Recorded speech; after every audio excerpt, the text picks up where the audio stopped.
Amalia, mahasiswi Ilmu Hubungan Internasional 2020, Universitas Malawarman. Kembali lagi di video Curhat Filsafat. Ini merupakan final statement dari video-video sebelumnya yang berisi mengenai pertanyaan serta statement yang sebelumnya sudah saya berikan. Nah, di sini saya akan menjelaskan sedikit mengenai final statement dari pertanyaan saya dan pemikiran saya untuk menjawab pertanyaan tersebut dari materi-materi yang sudah diberikan oleh dosen saya, yaitu Ibu Nisa Gena. Nah, sebelum itu, dalam filsafat ada yang namanya filsafat stoicisme, yaitu ajaran mengenai bagaimana manusia selaras dengan alam dan pengendalian hidup oleh akal. Nah, jadi ajaran ini tuh membagi upaya pengendalian ke dalam dua hal. Yang pertama itu hal-hal yang di luar kendali kita, seperti tindakan dan opini orang lain, atau hal-hal yang di luar pikiran dan tindakan kita. Kemudian yang kedua ini ada hal-hal yang berada di bawah kendali kita, seperti tujuan hidup, opini dan persepsi pribadi, dan tindakan serta pikiran kita. Jadi dengan dua hal yang ada pada ajaran filsafat stoicisme ini, kita dapat menentukan bagaimana pengendalian diri kita dengan respon yang baik. Nah, dari materi yang sudah diberikan oleh dosen saya, ada materi mengenai tahapan pemikiran filsafat atau yang disebut dengan level of human thinking. Nah, saya akan menjelaskan sedikit mengenai level pemikiran ini. Level pemikiran ini tuh ada 6 tahapan atau 6 level pemikiran.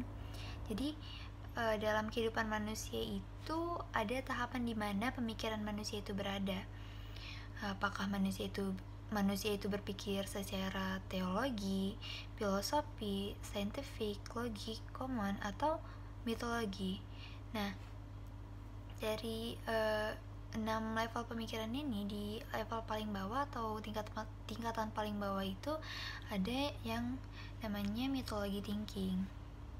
Mitologi thinking ini, atau yang biasa kita ketahui dengan mitos, itu adalah suatu pemikiran atau kepercayaan yang tidak harus didukung oleh fakta ilmiah atau sebagai kisah yang tidak benar. Nah, biasanya pelaku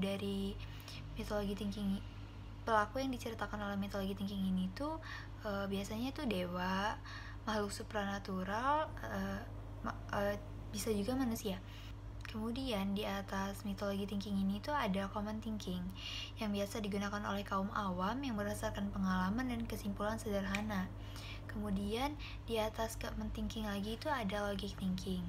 Logic thinking ini atau berpikir logis itu adalah pemikiran berdasarkan pengetahuan dan informasi yang terbukti akurat dan pasti. Nah, pemikiran logis ini dikatakan sebagai pemikiran otak kiri karena pemikiran ini tuh berdasarkan menggunakan fakta langsung untuk menyelesaikan suatu masalah, berlawanan dengan pemikiran otak kanan yang romantis atau emosional. Nah, terus di atas logic thinking itu ada scientific thinking atau pemikiran ilmiah. Nah, pemikiran ini tuh merupakan cara berpikir yang melalui kemunculan ilmu pengetahuan modern. Nah, pemikiran ini tuh didasari oleh eksperimen atau observasi.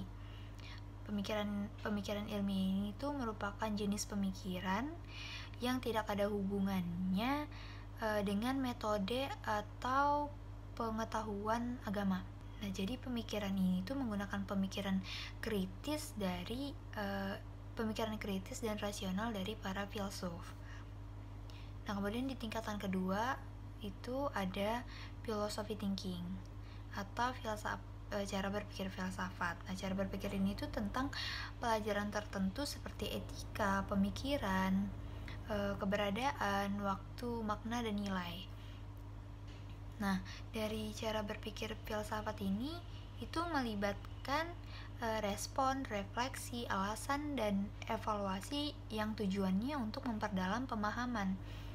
Nah, dalam berpikir filsafat ini ada juga ciri-ciri berpikirnya, yaitu kita berpikir secara kritis, spekulatif, sistematis, universal, substansial, radikal, dan koheren. Nah, kemudian di tingkatan paling atas itu ada theology thinking. Theology thinking ini merupakan cara berpikir religius menggunakan akal dan wahyu atau kitab suci. Nah, dari 6 level of human thinking itu, saya memilih untuk menerapkan dua pikiran filsafat atau philosophy thinking dan theology thinking. Kenapa saya memilih untuk menerapkan atau menggunakan dua pemikiran ini? Karena menurut saya dua pemikiran ini tuh mungkin yang paling realistis untuk menjawab pertanyaan saya. Dengan berpikir secara filosofi dan teologi itu, kita bisa berpikir dengan sistematis, kritis, mencoba mempelajari, menghubungkan, mengurutkan, dan mencoba untuk mencari solusi dari jawaban. Nah, untuk menjawab pertanyaan dan mencapai suatu kebenaran itu kan kita memerlukan sebuah proses. Kita perlu mencari data dan informasi yang terpercaya, yang kemudian kita akan menemukan pengetahuan dan ilmu yang akan membantu kita mencapai suatu kebenaran. Nah, maka dari itu kita perlu mencari tahu mengenai apa saja yang berkaitan dengan pertanyaan. Nah, jadi untuk menjawab pertanyaan saya, bagaimana seharusnya saya hidup, saya mencari tahu mengenai apa itu hidup, apa makna hidup, apa tujuan hidup.